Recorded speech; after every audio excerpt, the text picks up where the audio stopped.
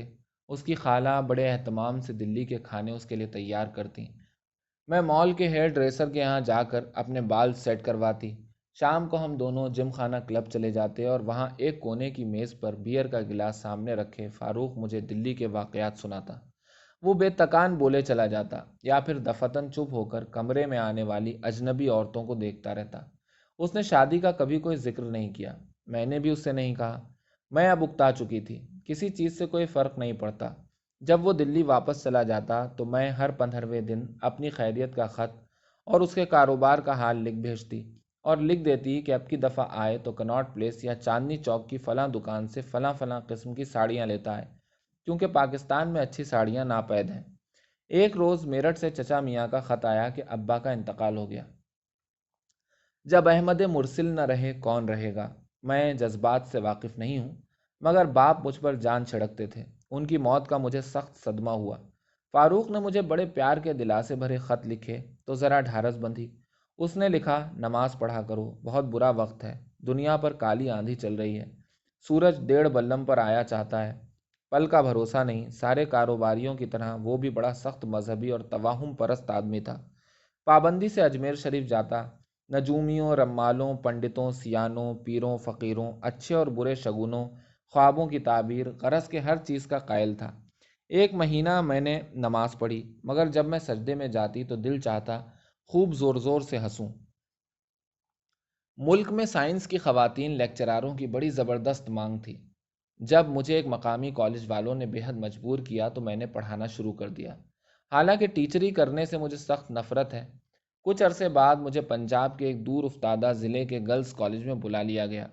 کئی سال تک میں نے وہاں کام کیا۔ مجھ سے میری طالب علم لڑکیاں اکثر پوچھتیں، ہائے اللہ مس تنویر، آپ اتنی پیاری سی ہیں، آپ اپنے کروڑ پتی منگیتر سے شادی کیوں نہیں کرتی؟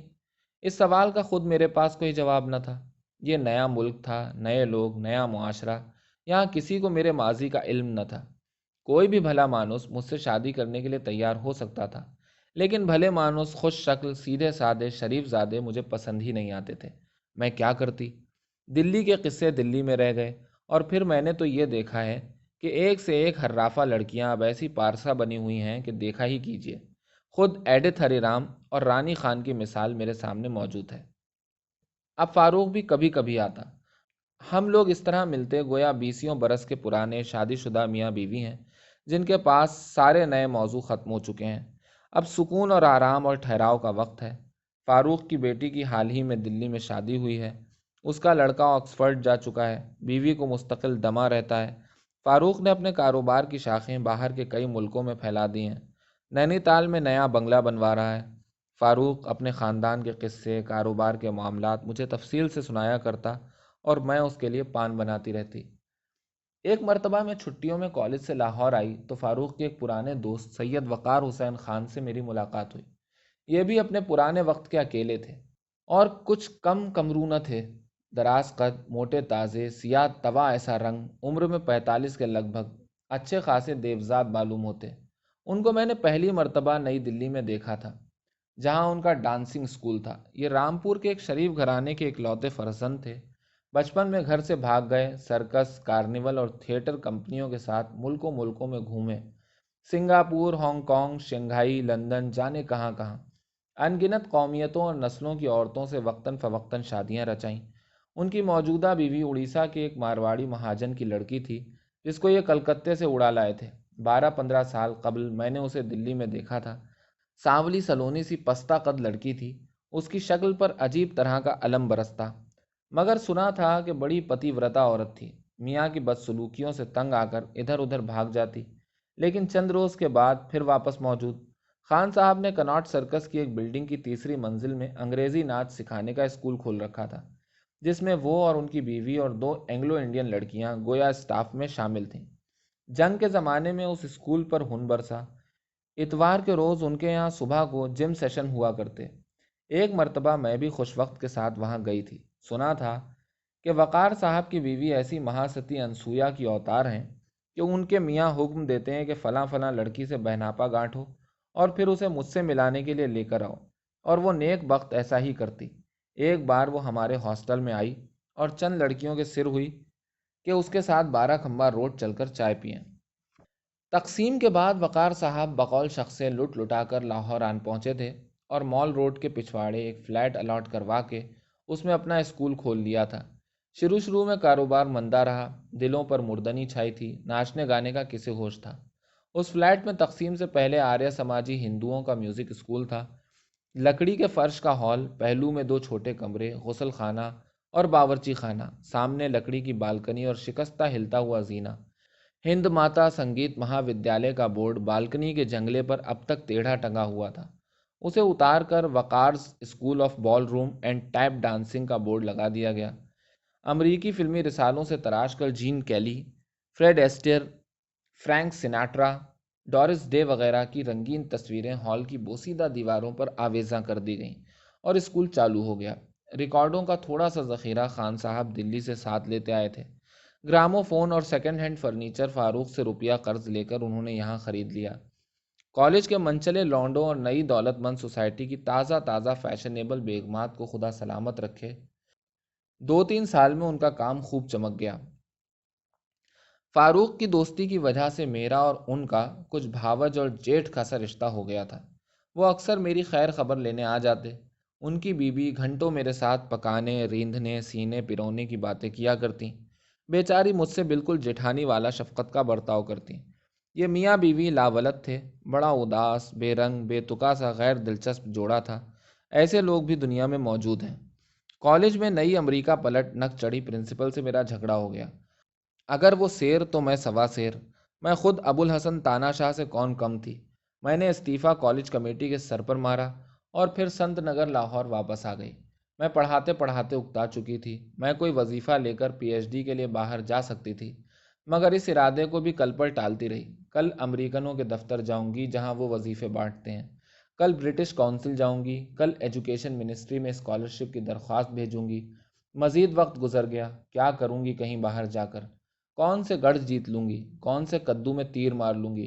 مجھے جانے کس چیز کا انتظار تھا، مجھے معلوم نہیں۔ اس دوران میں ایک روز وقار بھائی میرے پاس حواس باختہ آئے اور کہنے لگے، تمہاری بھابھی کے دماغ میں پھر سودا اٹھا، وہ ویزا بنوا کر انڈیا واپس چلی گئیں اور اب کبھی نہ آئیں گی۔ یہ کیسے؟ میں نے ذرا بے پرواہی سے پوچھا اور ان کے لیے چائے کا پانی اسٹوو پر رکھ دیا۔ بات یہ ہوئی کہ میں نے انہیں طلاق دے دی۔ ان کی زبان بہت بڑھ گئی تھی، ہر وقت ٹرر ٹرر ٹرر ٹرر۔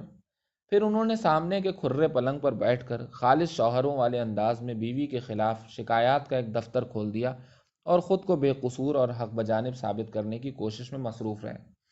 میں بے پرواہی سے یہ ساری کتھا سنا کی۔ زندگی کی ہر بات اس قدر بے رنگ، غیر اہم، غیر ضروری اور بے معنی تھی۔ کچھ عرصے بعد وہ میرے یہاں آ کر بڑبڑائے، نوکروں نے ناک میں دم کر رکھا ہے، کبھی اتنا بھی تم سے نہیں ہوتا کہ ذرا آ کر بھائی کے گھر کی حالت ہی درست کر جاؤ؟ نوکروں کے کان ایٹھو، میں اسکول بھی چلاؤں اور گھر بھی۔ انہوں نے اس انداز سے شکایتاً کہا گویا ان کے گھر کا انتظام کرنا میرا فرض تھا۔ چند روز بعد میں اپنا سامان باندھ کر وقار صاحب کے کمروں میں منتقل ہو گئی اور ناچ سکھانے کے لیے ان کی اسسٹنٹ بھی بن گئی۔